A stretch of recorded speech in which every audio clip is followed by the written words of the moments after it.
আসসালামু আলাইকুম। সন্ধানে বাংলাদেশ সংবাদ নিউজ পেজ থেকে খবর পড়ছি আমি মোহাম্মদ মিঠু আহমেদ। শিবগঞ্জ সীমান্তে মহানন্দা ব্যাটালিয়ন ৫৯ বিজিবির অভিযানে ৩৯৪ বোতল ফেন্সিডিল উদ্ধার।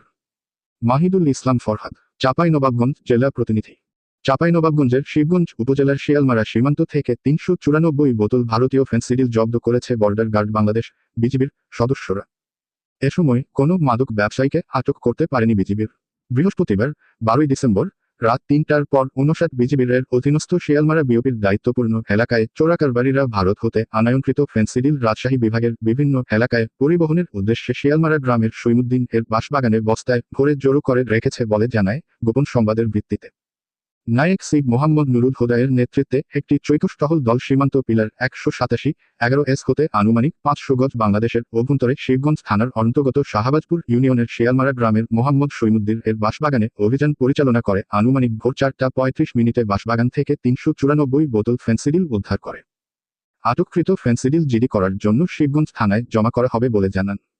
এ ব্যাপারে মহানন্দা ব্যাটালিয়ন ৫৯ বিজিবির এর অধিনায়ক কর্নেল গোলাম কিবরিয়া বিজিবিএম বিষয়টির সত্যতা নিশ্চিত করে বলেন, সীমান্তে মাদক পাচারকারীসহ যে কোনো প্রকার চোরাচালান বন্ধে বিজিবির অভিযান অব্যাহত থাকবে। মাদকের বিরুদ্ধে সরকারের জিরো টলারেন্স নীতি বাস্তবায়ন করা হবে। আমাদের পরবর্তী খবর দেখার আমন্ত্রণ জানিয়ে এখানে শেষ করছি। সুস্থ থাকবেন, ভালো থাকবেন আর সন্ধানে বাংলাদেশ সংবাদের সাথে থাকবেন। আল্লাহ হাফেজ।